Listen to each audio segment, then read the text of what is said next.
Ever since Maserati relaunched themselves in India in 2015, focus has really been on their newer cars like the Quattroporte, the Ghibli and more recently the SUV, the Levante. But their halo car, the GT, hasn't really got that much attention. Well, I'm here in Italy to bring the spotlight back on what is now the 2018 version.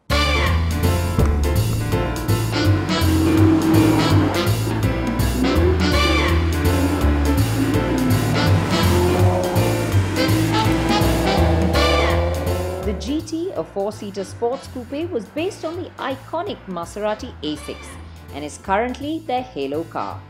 Originally, it was to be eased out of production in 2016 to make way for the Alfieri. But an entire turnaround in Maserati's model plans meant the GT had to march on. And so, it's got a strong shot of Botox. And now, it will only be offered in the Sport and the MC versions. I got my hands on the MC in the beautiful backdrop of the Italian vineyards to get a closer look. The nose gets a redesign with a larger hexagonal grille with chrome inserts accentuating the shark nose look, which is inspired by the Alfieri concept. This redesign has also helped the aerodynamics by reducing drag. The concave vertical grille bars resemble those on the Levante, and the lateral air ducts on the bumper get tweaks as well, with the sides angled inwards to bring more focus to the center. The central splitter below the grille gets a redesign too and helps distinguish the MC from the Sport variant, with both getting different designs. The headlights, though similar on the outside, get LED daytime running lights, grooved housing in the xenon headlamp areas, and the Maserati inscription on the inside. Designers felt no need to touch the side profile, claiming the proportions of the car, the length of the bonnet in relation to the volume of the cabin, is still considered unique to this day. Well, unique it is, so the only changes are new vertical air vents to the front fenders, revised side skirts, and 20-inch Trofeo silver wheels that are 10% stronger and lighter. Around the back, there's a bigger rear lip spoiler and redesigned diffusers for both the Sport and MC models. This is where the two stand out, as the Sport has oval tailpipes at the edges of the bumper, while the MC has round pipes at the center. There's no doubt that this 10-year-old design has stood the test of time. It really looks fresh even now, and it will still turn heads.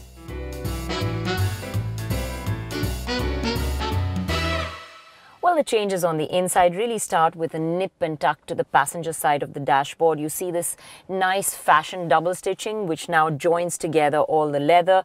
There's a new double dial clock that adorns the center of the dash. The instrumentation panel has changed a bit.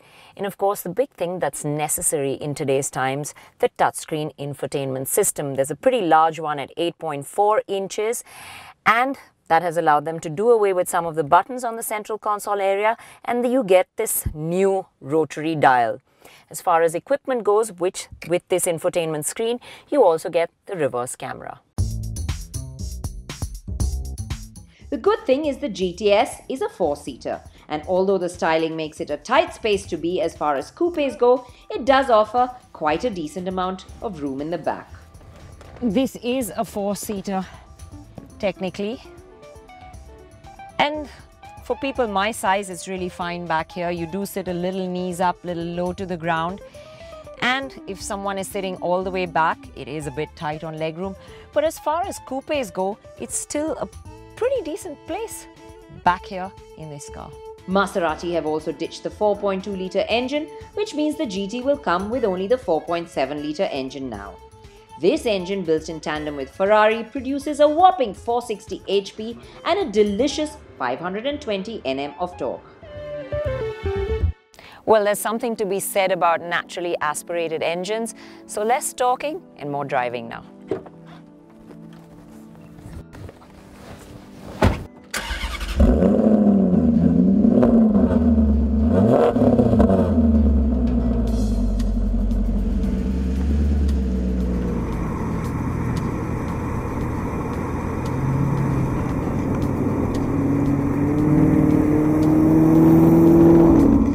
And this engine just springs to life with an eagerness that's exciting. Small dabs draw big responses, and there's that shove back into your seat. Yes, the punchiness will make you smile and it will draw you in to push harder. The MC version races to the 100 mark in just 4.7 seconds. And some people may claim that's not a fantastic time. But driven in normal mode, the GT still has enough thrill factor. In this mode, it comes across as refined. But when the fun begins is when you hit the sport button. Maserati closed off a section of marvelous winding roads for us to get a full taste of how this feels. Now that's how an engine should sound. My grin just says it all. Those vocal pipes just punch out such a pleasurable tune as you roar up the revs. And then that fizz, crackle and pop as you shift down just adds to the drama. Sport just heightens all the responses, makes the suspension stiffer, the gearbox quicker, and used in manual mode, the MC Auto Shift is activated on the 6-speed gearbox, bringing up shifts in just 100 milliseconds. That's faster than I can think, and by placing this gearbox directly behind the engine, the balance of the car is also a near perfect 49 to 51. And this car is big. On the narrower roads, I had to watch the corners anxiously, but drive it for a bit and it wraps itself around you quite easily. The mass of the car is evident in the understeer around corners, but that said, for its size, the GTS has amazing grip, and it did a great job of inspiring enough confidence for me to keep carving out the corners on the fabulous stretch of Italian road.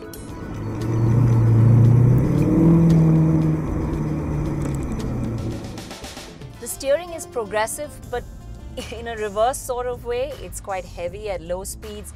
It's perfect when you're driving at reasonable speeds. But as you go higher and you push harder, it actually lightens up and feels a little bit over-assisted. But it still has a world of feedback, and its accuracy just adds to the layers of confidence that build up once you get used to the size of this car. The MC comes with the fixed-rate dampers that feel a little stiff over the sharper road intrusions. And coupled with the 20-inch wheels, on our roads, it will come across as a little stiff-kneed. The better option would be the sport version with the skyhook suspension, which has the electronically adjustable dampers. This variant feels quite composed and sorted, even in the sport setting. The GT may not have really changed much, and it may not win comparison tests with other similar priced cars. But sometimes it's not just down to a 0 to 100 time or straightforward evaluation. Sometimes it's about the experience. It's about the way a car stirs your soul. And the Maserati GT does that in shuckloads.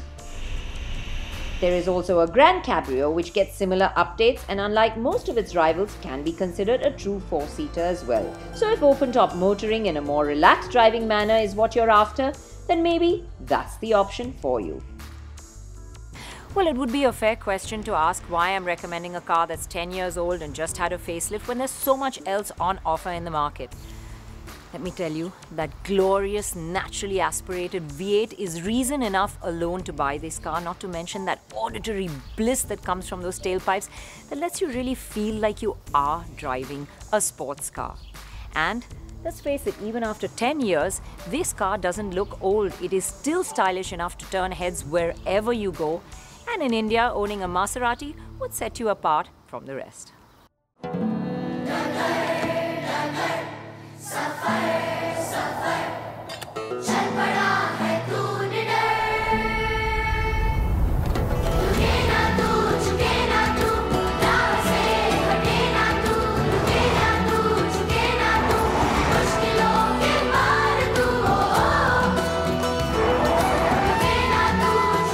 इसी कभी न रुकने वाले जुनून को रफ्तार देता है सर्वो वर्ल्ड क्लास लुब्रिकेंट्स।